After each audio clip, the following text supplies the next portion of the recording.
Sebenarnya saya tidak mau ngomong soal ini, tapi mau tidak mau saya harus bicara, gitu ya. Dibilang dari majelis Rasulullah belum ada yang bicara, jadi saya bicara. Jadi anak-anakku sekalian,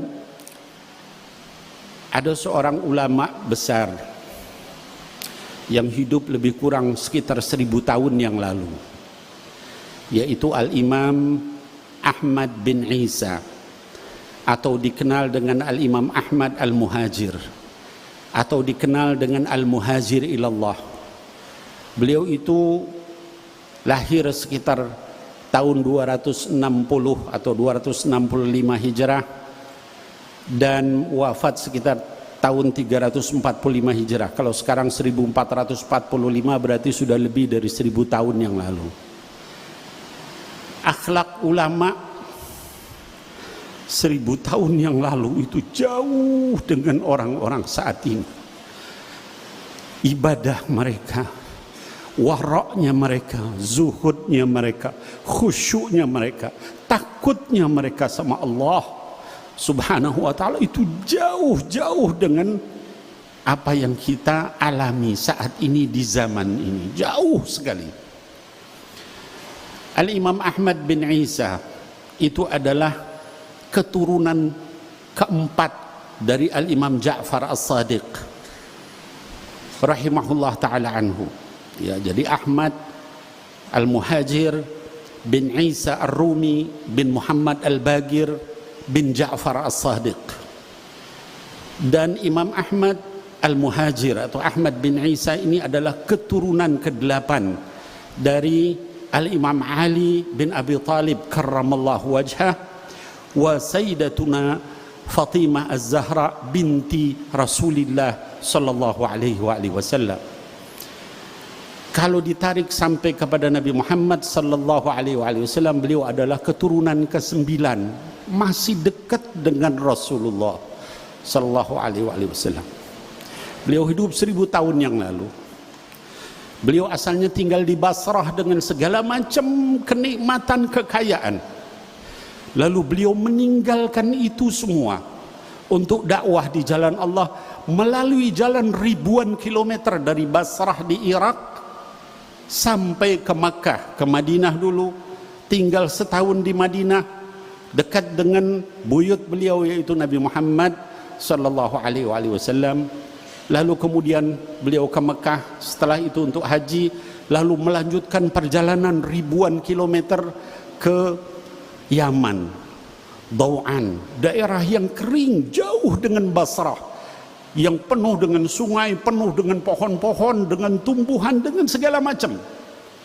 Meninggalkan harta begitu banyak, kebesaran, kekuasaan dan sebagainya yang beliau miliki hanya untuk dakwah di jalan Allah di negeri yang penuh dengan tandus kering di Hadramut, di Yaman bagian selatan. Al-Imam Ahmad rahimahullahu ta'ala punya anak namanya Sayyidina Ubaidillah bin Ahmad bin Isa. Sayyidina Ubaidillah punya anak namanya Alwi bin Ubaidillah bin Ahmad bin Isa. Sayyidina Ubaidillah ini menurunkan banyak sekali aulia dan ulama. Salah satunya adalah Al-Imam Umar bin Abdurrahman Al-Attas yang ratibnya dibaca hampir di seluruh dunia. Orang membaca ratibul Attas itu adalah keturunan dari Al-Imam Ahmad Al-Muhajir rahimahullah ta'ala anhu. Kemudian juga ada Al-Imam Abdullah bin Alawi Al-Haddad yang kitabnya Nasaihud Diniyah wal Wasaya Imaniyah, Adab Suluk Al-Murid dipelajari di seluruh pesantren, bukan hanya di Indonesia, sampai ke berbagai negara. Ulama-ulama besar. Kemudian dari para ulama-ulama besar ini, nasabnya diakui oleh juga ulama-ulama besar. Sekali berimam Al-Imam Ibnu Hajar Al-Haytami, ahli fikih, ahli hadith, ahli tazkiyatun nafas, fatwanya dipegang di dalam madhab Imam Syafi'i. yang mensahihkan nasab dari Al-Imam Ubaidillah bin Ahmad Al-Muhajir yang anaknya adalah Alwi. Itu disahihkan nasabnya oleh Imam Ibnu Hajar Al-Haythami, disahihkan juga oleh Al-Hafiz As-Sakhawi. Al-Hafiz As-Sakhawi ini adalah ahli hadis. Kalau kita di sekarang orang dibilang hafiz hadis, paling hafiz berapa hadis? Antum ada yang hafiz 10 hadis, 20 hadis, mungkin 40 hadis, Al-Arba'in An-Nawawi. InsyaAllah kalau di majelis Rasulullah sudah hafal semua Al-Arba'in An-Nawawi, insyaAllah. Amin. 40 hadis, Riyadhus Shalihin mungkin antum hafal. Al-Hafiz As-Sakhawi ini hafal lebih dari 100.000 hadis berikut sanad dan matannya di luar kepala. Kalau kita nyebut hadis itu, misalnya Sayyidina Umar ibn al-Khattab, an Umar ibn al-Khattab radhiyallahu an Rasulillah sallallahu alaihi wasallam qala innamal a'mal binniyat. Kita begitu kalau nyebut hadis. Atau an Ibni Abbasin radhiyallahu anhuma an Rasulillah sallallahu alaihi wasallam, ya, Nabi Muhammad sallallahu alaihi wasallam bersabda dari Ibnu Abbas menyatakan ihfadillah yahfadka, ihfadillah tajid tujahak, dan seterusnya. Itu cara kita ngapal hadis. Kalau ulama-ulama yang disebut hafidz hadis itu membacanya an fulan an fulan an fulan an fulan an fulan an fulan an Rasulillah sallallahu alaihi wasallam. Lebih dari 100.000 hadis berikut sanad dan matannya. Sekali itu mensahihkan nasab Ba'alawi. Masih banyak lagi. Kalau dibilang ulama Nusantara siapa? Ada Syekh Ahmad Zaini Dahlan, mufti besar Makkah Al-Mukarramah, disebut sebagai Al-Imam Al-Haramain, gurunya ulama-ulama Nusantara. Syekhuna Khalil Al-Bangkalani, Syekh Khalil Bangkalan itu muridnya dari Syekh Ahmad Zaini Dahlan. Syekh Nawawi Al-Bantani dari Banten, muridnya Syekh Ahmad Zaini Dahlan. Syekh Mahfud At-Termasi dari Termas, ya, gurunya Hadratus Syekh Hashim Asy'ari, muridnya dari Syekh Ahmad Zaini Dahlan, ya. Syekh Yasin Al-Fadani, ya, itu juga muridnya dari Syekh Ahmad Zaini Dahlan. Itu mensahihkan nasab Ba'alawi. Bahkan gurunya Syekh Ahmad Zaini Dahlan adalah Al-Habib Muhammad bin Hussein Al-Habsyi, mufti Mekah pada saat itu, ulama besar.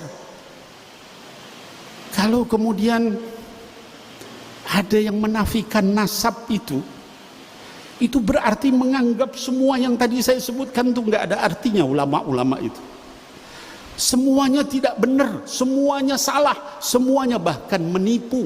La haula wala quwata illa billahil aliyil azim. Bahkan kuburan para aulia yang ada di sini, yang ada di Tarim, yang ada di Malaysia, itu semua adalah pendusta semua. La haula wala quwata illa billahil aliyil azim. Jadi anak-anakku sekalian, fitnah akhir zaman, ya, ini bukan masalah kecil, ya. Apalagi yang nyebut begitu, ya, itu belajar nasab juga entah di mana, gitu. Di negeri antah berantah, tiba-tiba jadi pakar nasab, ya. Kemudian menyatakan itu enggak sahih, bohong. Membohongkan nasab seseorang itu sama dengan mensahihkan orang yang bukan nasabnya. Berarti Sayyidina Ubaidillah itu kemana nasabnya? Kalau dia anak zina, itu keturunannya aulia zina semua. Haula wala quwata illa billahil aliyil azim. Ini bukan masalah sederhana, masalah besar sekali. Keberkahan ilmu, keberkahan kitabnya, keberkahan doa-doanya hilang semua. Saya tidak menyalahkan, silahkan orang mau percaya nggak percaya nggak apa-apa. Tapi jangan kemudian terus dikatakan ini pembohong semua. Anda ini siapa dibanding ulama-ulama itu? Ya, nggak apa-apa mau nggak sepakat, ya. Silahkan mau meneliti, silahkan, nggak ada masalah, ya. Obib karena akhlaknya nggak sesuai, Kalau akhlaknya gak sesuai, celak saja akhlaknya. Ya. Oh, ini ada Habib ini gak benar, galil adab, nasihati. Gak mau tegur, gak mau marahi. Kalau perlu penjarain. Tapi jangan dinafikan nasabnya. La haula wala quwwata illa billah. Lagian cuman berdasarkan satu kitab. Ya, kitab gacoannya ini yang nggak ada di situ, dinafikan. Haula wala quwwata illa billah. Saya ini punya anak 5, belum saya tulis di Robito Halawiyah apa namanya nasabnya itu, belum saya tulis. Tiba-tiba ada orang bilang, Bib, itu bukan anak Habib. Gimana kira-kira? Hanya karena saya nggak nulis. Dan saya nggak nulis bukan karena nggak mau nulis. Saya berharap anak-anak saya bercermin dengan akhlak Sayyidina Muhammad dulu sallallahu alaihi wasallam daripada dia bawa buku-buku nasab. Nanti kalau udah akhlaknya bagus, ini kira-kira pantas, baru dia kemudian dengan berat hati membawa nasab itu. Kenapa? Karena takut ini nanti nama Nabi Muhammad yang kebawa sallallahu alaihi wasallam. Gimana kalau kita nggak benar, kalau kita ngaco, kalau kita salah, kalau kita maksiat, kalau kita mungkarat. Jadi nggak apa-apa kalau misalnya dikatakan nih banyak Habib yang galil adab atau yang nggak benar atau yang nggak apa-apa. Memang jangankan keturunan Rasulullah sallallahu alaihi wasallam, pamannya sendiri masuk neraka, Abu Lahab. Tabbat yada abi lahabi wa tab. Allah yang bilang kalau nggak benar masuk neraka, ya. Nah apalagi keturunannya, pamannya sendiri, kalau nggak benar masuk neraka, ya. Jadi jangan, ya Allah, ngeri gitu ya. Dunia saat ini nih, la haula wala quwwata illa billah, ya. Nah, anak-anakku sekalian, hadirin wal hadirat, kami di majelis Rasulullah ini seringkali orang bilang, Bib, itu kan masalah kecil, biarin. Masalah ini bukan masalah kecil, ya. Masalah kehormatan ulama-ulama besar, ya, yang diremehkan, dilecehkan, ya. Majelis kita, majelis Rasulullah ini ngajarin akhlak, adab dengan baik-baik. Kiai Syamsul ini ulama kita di PWNU itu susah payah ngajak orang supaya berakhlak baik. Tapi mereka ini, haula ini ngajarin orang untuk benci, gitu ya. Nyaci maki orang lain. La haula wala quwwata illa billah. Saya ini anak-anakku sekalian, alhamdulillah dengan izin Allah, sampai umur saya sekarang 57 tahun, hampir 60. Saya rasanya belum pernah nyaci maki orang dengan nama binatang. Tapi sekarang di Instagram saya, di Facebook saya, orang menyatakan, hei keturunan anjing, hei keturunan babi, kata begitu. La haula wala quwwata illa billah. Saya sih tidak masalah dibegitukan. Alhamdulillah, apa taghfir adzunub tarfa' derajat, ya. Diampuni dosa-dosa saya, diangkat derajat. Tapi itu kalau ada yang begitu langsung saya hapus, saya blokir. Kenapa? Takutnya jamaah yang marah, bukan saya gitu. Terus jadi konflik horizontal. Ini menyebarkan kebencian kemana-mana, ya. Sampai anak buahnya segitunya. Kalaupun kita ada seorang koruptor, ya, ngemaling uang negara berapa triliun, pantas nggak kalau kita bilang, hei keturunan babi kamu atau anjing? Dia kan punya bapak, punya nenek, punya kakek. La haula wala quwwata illa billah. Koruptor, pencuri, pemabok aja nggak pantas dibilang keturunan babi, keturunan anjing. Ini mereka begitu, ya. Saya pribadi alhamdulillah, ya, ini pahala yang nggak mengandung ria, tidak ditunggu-tunggu, datang sendiri ngampunin saya, alhamdulillah, alhamdulillah. Tapi yang saya takut itu nggak semuanya bisa begitu, ya. Ada orang yang dibilang keturunan babi marah, ya. Kalau nanti dibacok jadi apa? Kan jadi kacau ini, ya. Terus kemudian dilaporkan, ini pembohong Robito, ya. Mau dilaporkan ke polisi. Berarti ini bukan orang ikhlas mencari ilmu ini, ya.